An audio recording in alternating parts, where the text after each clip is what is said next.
الرجیم بسم اللہ الرحمن الرحیم سامعین و ناظرین السلام علیکم ورحمۃ اللہ وبرکاتہ۔ اردو گرامر کے ساتھ آپ کی خدمت میں حاضر ہوں۔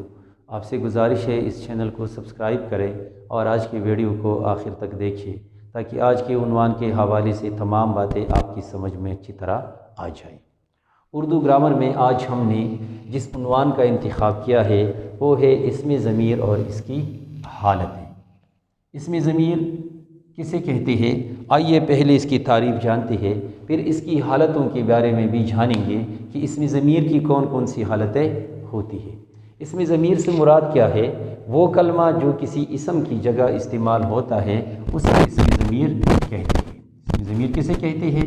جب ہم کسی کلمے کو کسی اسم کی جگہ استعمال کرتے ہیں تو اسے کہتے ہیں اسم ضمیر، اور اس کی مثالیں بہت ساری یہاں پر آپ ملاحظہ کر سکتے ہیں کہ وہ، اس، ان، اسے، انہیں، یا، تو، تم، تجھے، میں، مجھے، ہم، ہمیں، اس کا، ان کا، تیرا، تمہارا، میرے، ہماری وغیرہ، یہ تمام کی تمام اسم ضمائر ہے اور اس کی بہت ساری حالتیں آج ہمارے سامنے آ جاتی ہے۔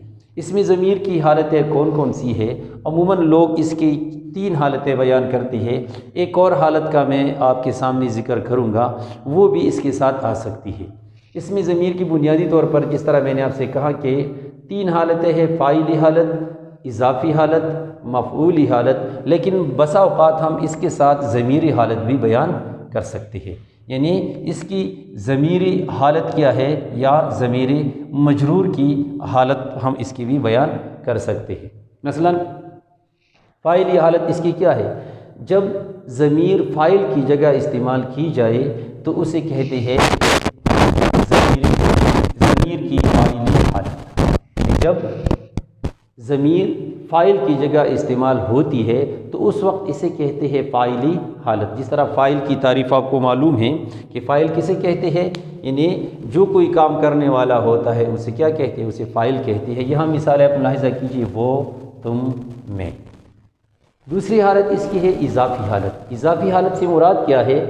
جب ضمیر تعلق ظاہر کرے، یعنی کسی چیز سے اس کا تعلق ہو تو ایسی حالت کو کہتے ہیں اضافی حالت۔ مثلا اس کا، میرا، ہمارا وغیرہ۔ اسی طرح تیسری حالت ہے مفعولی حالت۔ مفعول آپ کو معلوم ہے کہ جس پر کوئی کام واقع ہو تو اسے کہتے ہیں مفعول۔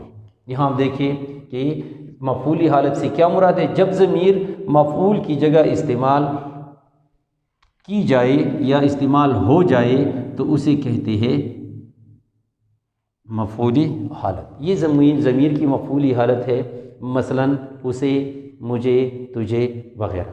اور اس طرح میں نے آپ سے کہا کہ ضمیر مجرور بھی اس کی ایک حالت ہے۔ تو یہ حالت کیا کہلاتی ہے؟ جب ضمیر مجرور کی جگہ آ جائے تو اسے کہتے ہیں ضمیر مجرور، مثلا اس پر، پر وغیرہ۔ آپ نے دیکھ لیں کہ یہ اصل میں ایک مرکب ہے، اس کو کہتے ہیں مرکب جاری۔ مرکب جاری کن اجزاء سے بنتا ہے؟ تو یہ 2 اجزاء سے۔ اس کے پہلے جز کو کہتے ہیں مجرور، یعنی جس کے ساتھ حرف جار آ جاتا ہے، اور جو حرف اس کے آ جاتا ہے اس کو کہتے ہیں حرف جار۔ تو جب حرف جار کسی ضمیر کے ساتھ آ جائے تو وہی ضمیر پھر استعمال ہوتی ہے مجرور کے طور پر، تو اسے کہتے ہیں ضمیر مجرور۔ یہ بھی اس کی ایک حالت ہو سکتی ہے۔ ایک جملہ میں آپ کے سامنے لکھتا ہوں اور اس میں یہ تمام حالتیں آپ ملاحظہ کر سکتے ہیں۔ مثلا میں نے اسے اس کی کتاب دے دی۔ یہاں دیکھیں کہ میں اس میں کیا ہے؟ یہ فاعلی حالت ہے، اسے یہ مفعولی حالت ہے، اور اس کی یہ اس میں کیا ہے؟ یہ اس میں آپ ملاحظہ کر سکتے ہیں کہ اضافی حالت ہے۔ تو یہاں میں کیا ہے؟ یہ فاعلی حالت ہے ضمیر کی،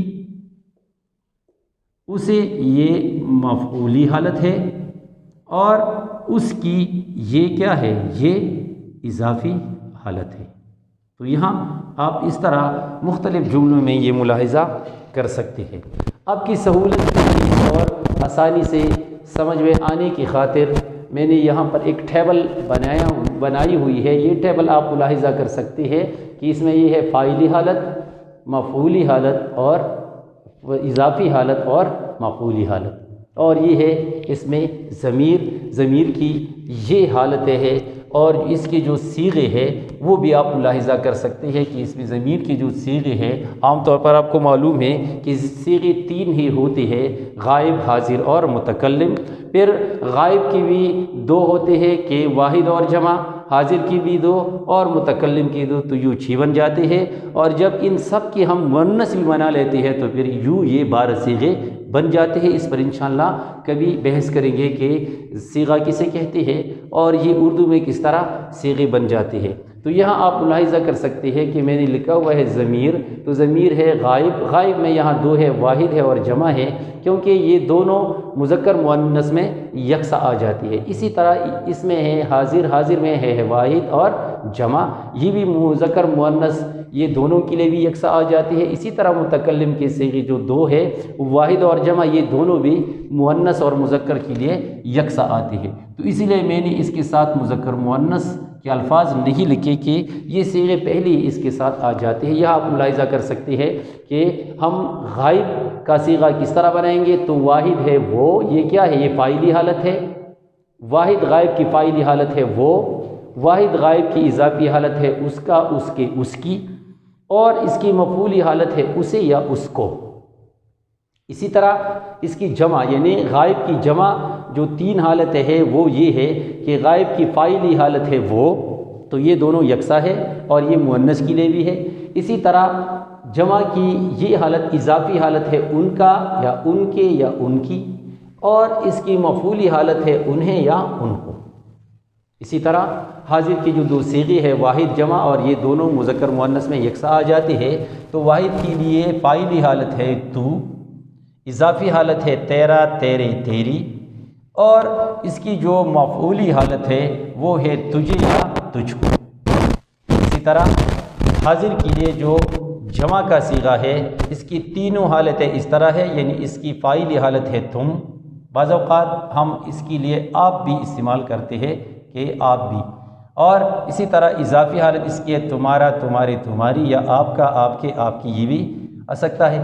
اور اس کی جو مفعولی حالت ہے وہ ہے تمہیں، تم کو اور آپ کو. امید ہے کہ آپ یہ بھی یہاں جان گئے ہوں گے کہ تیرا اور تمہارا میں کیا فرق ہے. تو یہ تیرا، تیرے، تیری یہ واحد ہے، واحد حاضر ہے، اور تمہارا، تمہارے، تمہاری یہ جمع حاضر ہے.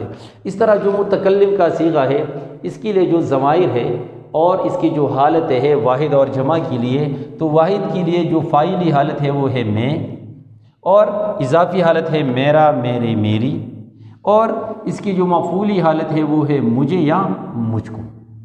اور جمع متکلم کے لیے جو 3 حالتیں ہیں وہ یہ ہے کہ جمع متکلم کے لیے جو فاعلی حالت ہے وہ ہے ہم، اس کی جو اضافی حالت ہے وہ ہے ہمارا، ہمارے، ہماری، اور اس کی جو مفعولی حالت ہے وہ ہے ہمیں یا ہم کو.